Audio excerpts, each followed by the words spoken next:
ಬಂಗಾರಪೇಟೆ ಮಾನವ ಮೂಲತಃ ಸಂಘಜೀವಿಯಾಗಿದ್ದು ಪರಸ್ಪರ ಭಾವನೆಗಳ ವಿನಿಮಯದೊಂದಿಗೆ ಜೀವಿಸುವವನಾಗಿದ್ದಾನೆ. ಒಬ್ಬರು ಮತ್ತೊಬ್ಬರಿಗೆ ಸಹಕಾರ, ಪ್ರೀತಿ, ವಿಶ್ವಾಸ, ಕಷ್ಟ ಕಾರ್ಪಣ್ಯಗಳೊಂದಿಗೆ ಜೀವಿಸುವುದು ಅನಿವಾರ್ಯ. ರಕ್ತದಾನ ಜೀವನವನ್ನು ಉಳಿಸುವ ಬಹುದೊಡ್ಡ ಸೇವೆಯಾಗಿದೆ. ರಕ್ತದಾನವನ್ನು ಎಲ್ಲರೂ ಮಾಡಬಹುದು, ಆದರೆ ಸಾರ್ವಜನಿಕರಲ್ಲಿರುವ ಆತಂಕ ಮೌಢ್ಯದಿಂದಾಗಿ ರಕ್ತದಾನ ಮಾಡಲು ಹಿಂಜರಿಯುತ್ತಾರೆ ಎಂದು ಪ್ರಥಮ ದರ್ಜೆ ಕಾಲೇಜಿನ ಪ್ರಾಂಶುಪಾಲ ಕೆ. ನಾರಾಯಣಸ್ವಾಮಿ ಅಭಿಪ್ರಾಯಪಟ್ಟರು.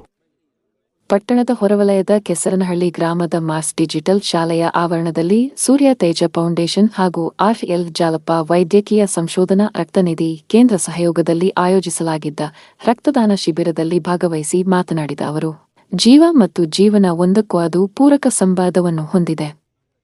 ರಕ್ತದಾನ ಮಾಡುವುದು ಪ್ರತಿಯೊಬ್ಬ ಕರ್ತವ್ಯವಾಗಿದೆ. ಜನರಲ್ಲಿರುವ ತಪ್ಪು ಕಲ್ಪನೆಗಳು ಮರೆಯಾಗಿ ಸೇವಾ ಮನೋಭಾವದೊಂದಿಗೆ ಜೀವ ಉಳಿಸುವ ನಿಟ್ಟಿನಲ್ಲಿ ರಕ್ತದಾನ ಮಾಡುವುದು ಉತ್ತಮ ಎಂದರು.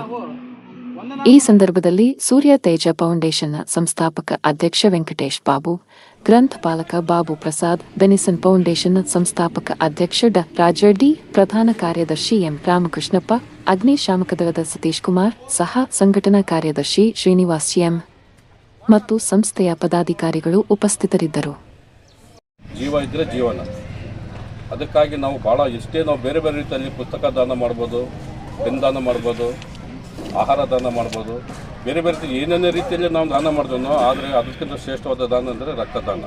ಯಾಕಂದರೆ ಜೀವ ಉಳಿಸುವಂಥ ಒಂದು ದಾನ ಇದೆ. ಆ ನಿಟ್ಟಿನಲ್ಲಿ ನಮ್ಮ ಸೂರ್ಯ ತೇಜ ಫೌಂಡೇಶನ್ ಟ್ರಸ್ಟ್ನಿಂದ ಇವತ್ತು ನಮ್ಮ ಬಾಬು ಪ್ರಸಾದ್ ಅವರ ಹುಟ್ಟಿದ ದಿನ ಪ್ರಯುಕ್ತ ಒಂದು ಕಾರ್ಯಕ್ರಮ ಹಮ್ಮಿಕೊಂಡಿದ್ದಾರೆ. ರಕ್ತದಾನ ಮುಖಾಂತರ ಅವರು ಒಂದು ಹುಟ್ಟಿದ ಅವರು ನಮ್ಮ ಒಂದು ಮಾದರಿಯಾಗಿದ್ದಾರೆ. ಅವರಿಗೆ ನಮ್ಮ ನಮ್ಮೆಲ್ಲರ ಪರವಾಗಿ ಅವರಿಗೆ ಹುಟ್ಟುಹಬ್ಬದ ಶುಭಾಶಯ ಮತ್ತೊಮ್ಮೆ ಕೋರ್ತಾ, ಯೋಜನೆ ಒಂದೇ ಕಾರ್ಯಕ್ರಮ. ಯಾಕಂದರೆ ನಾವು ಹಲವಾರು ರೀತಿಯಲ್ಲಿ ನಾವು ಶಿಬಿರಗಳನ್ನು ಆಯೋಜನೆ ಮಾಡ್ತೀವಿ, ದೊಡ್ಡ ದೊಡ್ಡ ಮಟ್ಟದಲ್ಲಿ ಆಯೋಜನೆ ಮಾಡ್ತೀವಿ. ಆದರೆ ಈ ಒಂದು ಸಂಸ್ಥೆಯಿಂದ 2-3 ವರ್ಷದಿಂದ ಇದು ಸ್ಥಾಪನೆ ಆಗಿರ್ತದೆ ಸಂಸ್ಥೆ. ಆ ಸಂಸ್ಥೆ ಮುಖಾಂತರ ಈ ಒಂದು ದಿನವನ್ನು ಒಳ್ಳೆ ವಿಶೇಷವಾಗಿ ಆಚರಣೆ ಮಾಡ್ತಾ ಇರ್ತಕ್ಕಂಥ ಭಾಳ ಸಂತೋಷ ವಿಷಯ. ಯಾಕಂದರೆ ನಾನು ಮೊದಲು ಹೇಳಿದಾಗ ಇವತ್ತು ನಾವು ಅಪ್ಪಣ್ಣವರನ್ನು ನೆನೆಸ್ಕೊಬೇಕು. ಯಾಕಂದರೆ ಅವರು ಒಳ್ಳೆ ಕನ್ನಡಕ್ಕೆ ಒಂದು ಇಂಥ ಮತ್ತೆ ಅಂಥ ನಿರೂಪಕರು ಬರ್ತಾರಲ್ಲೇ ಗೊತ್ತಿಲ್ಲ.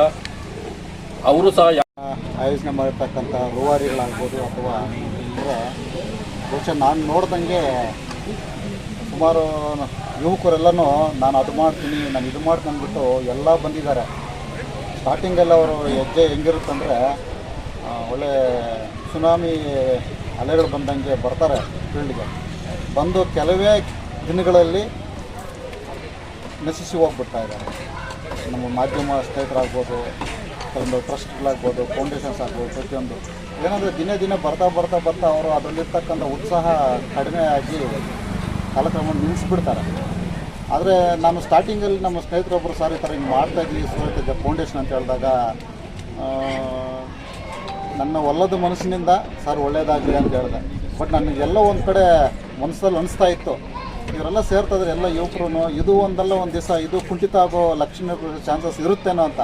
ಬಟ್ ನಿಜವಾಗ್ಲೂ ನನಗೆ ಗೊತ್ತಿರಲಿಲ್ಲ ಈ ಒಂದು ಲೆವೆಲ್ಗೆ ನೀವು ಈ ಥರ ಹೇಳ್ಕೊಂಡು ಎಲ್ಲರೂ ಸಮಾನ ಮನಸ್ಕರಾಗಿ. ಯಾಕಂದರೆ ಯುವಕರು ಅಂತ ಹೇಳಿದ್ರೆ ನಾನು ನೋಡ್ದಂಗೆ 1 ವರ್ಷ ಮ್ಯಾಕ್ಸಿಮಮ್ 2 ವರ್ಷದಲ್ಲಿ ಎಲ್ಲ ದ್ವಿಮುಖಗಳಾಗಿ ಉತ್ತರ, ದಕ್ಷಿಣ, ಪೂರ್ವ, ಪಶ್ಚಿಮ 4 ದಿಕ್ಕಿಗೂ ಚದುರಾಗಿರ್ತಕ್ಕಂಥ ಫೌಂಡೇಶನ್ಸು ಆ ಥರ ಒಂದು ಗುಂಪುಗಾರಿಕೆಯಾಗಿ ಒಡೆದೋಗಿದ್ದೇ ವಿನಃ ಒಗ್ಗಟ್ಟಿನಿಂದ ಎಳ್ಕೊಂಡ್ಬಂದಿರ್ತಕ್ಕಂಥ ನಿದರ್ಶನಗಳು ಕೆಲವೇ ಕ್ಷಣ ಅಮ್ಮಮ್ಮ ಅಂದ್ರೆ 1000ಕ್ಕೆ ಒಂದೇ ಎರಡನ್ನು ನೋಡ್ಬೋದು. ಆದರೆ ನೀವು ಇಷ್ಟೆಲ್ಲ ಯುವಕರು ಇಷ್ಟು ಒಗ್ಗಟ್ಟಾಗಿ ಒಂದು ಫೌಂಡೇಶನ್ ಎಳ್ಕೊಂಡು ಹೋಗ್ತಾ ಇದ್ದಾರೆ ಅಂದರೆ ನಿಜವಾಗ್ಲೂ ನಿಮಗೆ ನಾವು ಚಿರಋಣಿ ಆಗಿರ್ತೀವಿ.